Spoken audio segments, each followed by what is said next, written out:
Hello, my name is Linda, and I'm 37 years old. I work from home, and my husband, Jonathan, and I have been happily married for 5 years. Although we don't have children yet, our dual income household allows us to savor life's little pleasures like traveling and dining out. Since I've transitioned to remote work, I've taken on more household responsibilities, which lets Jonathan focus entirely on his career. Over the weekends, he pitches in around the house, and together, we've established a comfortable rhythm in our marriage. Jonathan and I first crossed paths during a group blind date, and his warm, inviting smile instantly captured my attention. After 3 wonderful years of dating, we decided to tie the knot. Jonathan has been my unwavering support, always lifting my spirits with his charming smile. Despite our happiness, our marriage faces challenges, particularly from my in-laws. Jonathan's family owns a thriving pasta shop, which his father established 17 years ago after leaving a corporate job. The business has flourished, expanding to several branches across the city.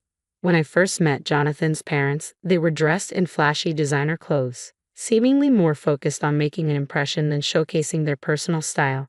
Our initial encounter was when Jonathan and I visited to announce our engagement, and from the outset, I sensed their disdain. They made it clear that any daughter-in-law would suffice as long as she could handle household duties and avoid causing trouble. They even bluntly suggested I might not be fortunate enough, which was quite hurtful. Jonathan immediately defended me, prompting a slight improvement in their demeanor. It was evident they were straightforward, perhaps a trait common among those in the culinary business, especially pasta shop owners. Fortunately, Jonathan consistently offers support, reassuring me and standing by my side. Despite the security we share in our relationship and knowing we can rely on each other, interactions with his parents can sometimes strain our happiness. However, I've made a conscious choice not to let their opinions weigh heavily on me, especially since Jonathan has repeatedly apologized for their rude behavior. He has reassured me that our dealings with them can be limited to major family gatherings. I've come to learn that Jonathan has had a long-standing strained relationship with his parents. His father, a stubborn man who struggled in traditional employment, grew arrogant after the success of the pasta shop. He often interfered with Jonathan's career decisions, demanding respect as the family's financial provider. Jonathan's discomfort with his parents led him to move out when he started college. Although he is grateful that the profits from the pasta shop helped fund his education and allowed him to secure a prestigious job, he prefers to keep his interactions with them minimal. Since our marriage, I've had very few encounters with my in-laws, which has been somewhat easy since we don't yet have children, allowing us to sidestep frequent family gatherings. We've been content in our married life, but recently my in-laws' business has faced financial difficulties. In the past, a pasta shop could thrive on good food alone, even with a gruff owner, but times have changed. Online reviews and social media now play a crucial role in shaping a business's reputation. Their shop has received numerous negative reviews with complaints about the owner's curt demeanor and untidy service from the waitstaff becoming common. It seems their initial success led to complacency, and this has now cost them dearly in terms of customer satisfaction and business viability. Once popular dishes are now unfavorably compared to instant ramen, and negative reviews are multiplying, severely damaging their reputation. Unwilling to adapt to changing times, my in-laws' business is facing a steep downturn. They clung to outdated methods and attitudes, which ultimately led to the closure of their shops, including their flagship location. Acknowledging the severity of their situation, they uncharacteristically reached out for help from their son, my husband Jonathan. In a desperate plea, they said, "Jonathan, please help us. At this rate, we'll end up on the streets." Jonathan had foreseen this predicament and responded with a blend of frustration and wisdom. "It didn't work out, did it? I warned you that arrogance would have consequences. You need to understand that customers are paramount, and if you treat them carelessly, it will come back to haunt you. You dismissed my advice as naive before, but this mess is of your own making. You need to reflect on your actions." His stern words shocked me. They were unlike the kind-hearted Jonathan I knew. Yet beneath that firmness was a deep love and concern for his parents, a quality that only made me fall for him even more. Despite their pleas, Jonathan firmly insisted that relying on us wouldn't solve the core issue: their attitude and approach to business. Defeated by his blunt refusal, they left, only to return a month later looking dejected and stripped of their luxury possessions. Even after selling everything, the debt is overwhelming. Please, Jonathan. We don't have anyone else to turn to, they begged, their pride swallowed by desperation. As my husband stood there, arms crossed, contemplating what to do next, I felt a whirlwind of emotions. While I had never been particularly fond of my in-laws, seeing them so humbled stirred a complex mix of pity and reluctance in me. Their plight highlighted the complexities of family ties and responsibilities, challenging us to navigate the fine line between support and enabling poor decisions. Witnessing their dire circumstances compelled me to suggest, Jonathan, what if we sent them a monthly allowance? My proposal caught both my husband and his parents off guard. They stared at me in disbelief. Linda, are you sure? Jonathan asked, his voice laced with astonishment. Yes, I affirmed. You've always wanted to repay them for supporting you through college, right? Jonathan hesitated but eventually nodded, recalling his past intentions. Well, I might have mentioned something like that. His parents seized the moment, pleading once more with their heads bowed. Jonathan, please. We're working hard to pay off our debts. Can you at least help with our living expenses?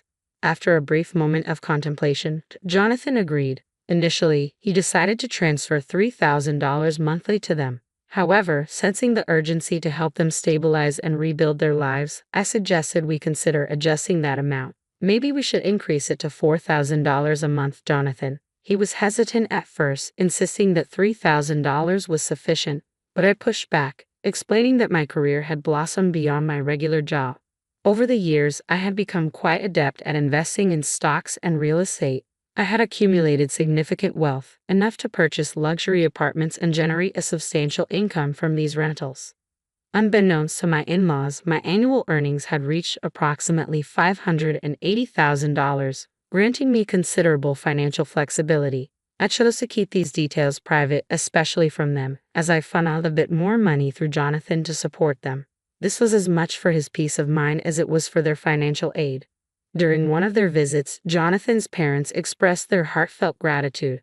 Thank you so much, Jonathan. Thanks to you, our lives are slowly stabilizing, they said, and witnessing their genuine appreciation and seeing them begin to turn their lives around was deeply satisfying.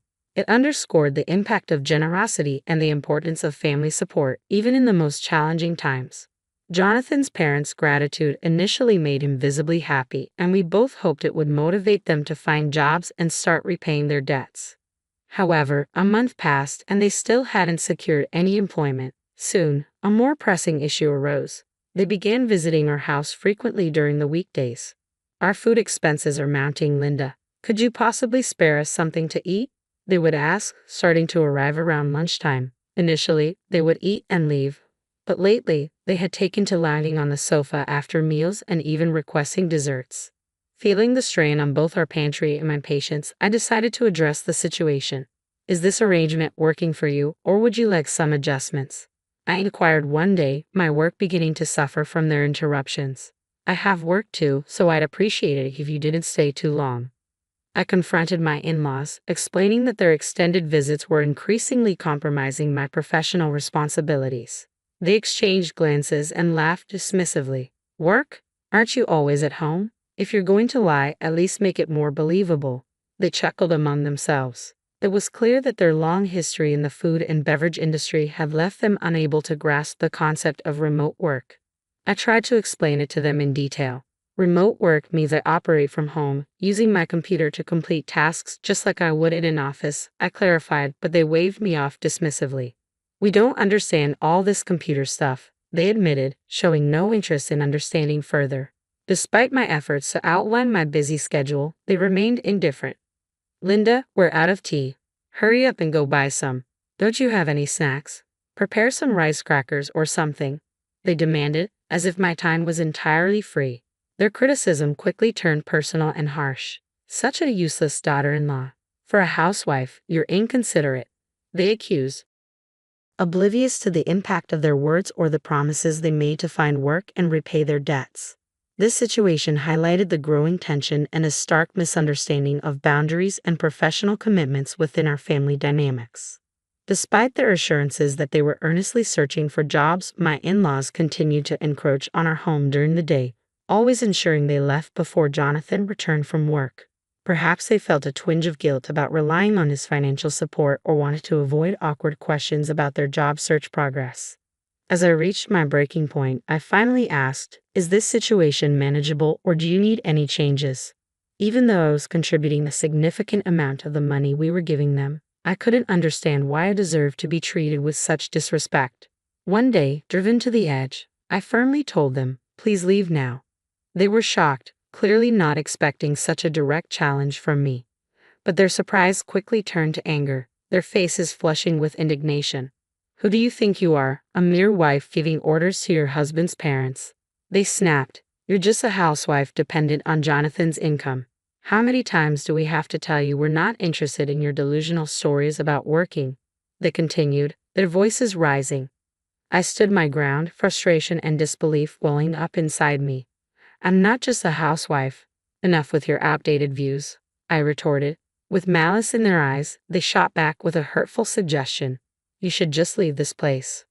"What?" I exclaimed, shocked by their audacity.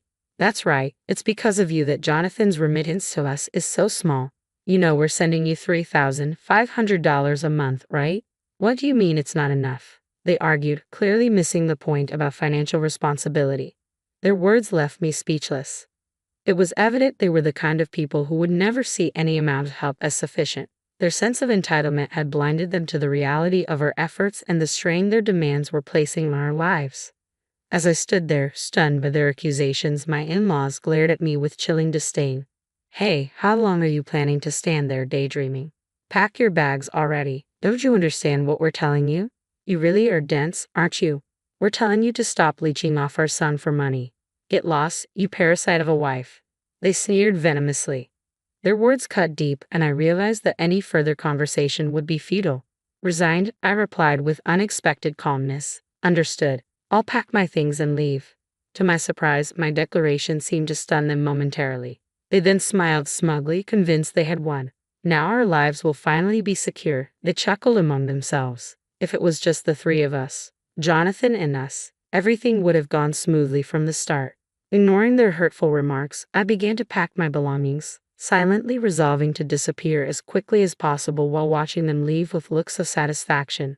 That night, when Jonathan came home, I explained everything that had transpired. He was more stunned than angry. "Linda, I'm truly sorry," he apologized sincerely. "It's okay. Now I realize they'll never change. It's good to know there's no point in trying anymore." I consoled him. Together, we decided to move out. A couple of weeks later, the in-laws called to check on the situation. "So, what's the situation now? Have you left the house?" "I've been trying to contact Jonathan about the remittances, but he seems too busy to answer the phone," they inquired, barely concealing their eagerness. "We've already left, so you can rest easy. You won't see me in front of you anymore," I replied coolly. I could hear the glee in their voices as they responded, "Ah, I see. Finally, our son can get rid of the burden that was you." Their laughter struck me like a jolt, and in that moment, I realized how liberating it was to be free from their manipulative grip. I felt a newfound confidence in the strength and resilience of our small family unit, ready to embark on a fresh start without the weight of their expectations and judgments. With the promise of increased remittances from Jonathan, my in-laws were visibly pleased, chuckling about how their lives would now be easier as they continued to ridicule and celebrate over the phone. A sigh escaped me, and I responded with sharp clarity, "You had a lot to say about me, didn't you? It might be enlightening for you to realize who the real parasite is." Their tone shifted instantly to anger. "With that attitude, you truly are a hopeless daughter-in-law. You're probably not even our daughter-in-law anymore. You might as well live a poor and lonely life." They snapped back. Their delusions were so profound that I saw no point in correcting them. I offered some vague replies and ended the call. Shortly after, the phone rang again. "Do you need something else?" I asked as soon as I picked up. My in-laws now sounded panicked, bombarding me with questions. What the hell is going on? When we went to the apartment where Jonathan lives, someone else was living there. You know something, don't you? Even if you two broke up, tell me where Jonathan is, they demanded. Jonathan, who had been listening in, took the phone from me. I've always been with Linda, he stated firmly. Why are you with that woman? And why have the remittances to us stopped? They continued to interrogate. Maybe it's because you insulted and tried to drive away my precious wife. I won't forgive anyone who hurts her, even if it's my parents, Jonathan replied, his voice steady and resolute. Besides, you never listened when Linda tried to explain her job and her contributions. Did you even realize that Linda was sending you more money than I was? Is that true, Linda? Were you sending them $3,500 every month because you wanted them to pay off their debts quickly? Jonathan asked, turning to me. Yes, I confirmed. I wanted to help speed up their debt repayment, yet all they did was insult me, calling me useless. I won't be sending anything to such ungrateful parents, Jonathan declared, ending the call. With that, we both felt a chapter close, a chapter filled with unappreciated sacrifices and undue criticism. It was a painful but necessary step toward protecting our peace and prioritizing our well-being as a couple. Jonathan declared firmly, I'm cutting ties with you as a family now. Deal with your debt on your own. In a moment of desperation, my in-laws pleaded, Wait, I had no idea Linda was contributing so much. Can you forgive us? If we apologize, maybe then you can send money again. It's too late, just give it up, Jonathan replied, his voice resolute as he ended the call and blocked my in-laws' number, ensuring that our paths would no longer cross. From what we later heard through relatives, my in-laws were forced to sell their house but still couldn't clear their debts. They now live in a rundown apartment, working low-wage jobs to scrape by. When they were prosperous with their restaurant, they reportedly treated their relatives with arrogance. Once their fortunes turned, they sought help from those same relatives who chose not to assist them, leaving them isolated and struggling in poverty. Jonathan and I had extended as much support as we could manage. We couldn't cover for them endlessly, it was a consequence of their actions. I doubted they would change their ways or attitudes, and it seemed they were resigned to live with the results of their choices. On a brighter note, Jonathan and I continued to cherish our time together as a working couple. A year later, I unexpectedly became pregnant. Although it was surprising, we felt deeply grateful for this blessing. Together with my beloved husband, we looked forward to raising our precious child and embracing a new chapter in our lives filled with hope and joy.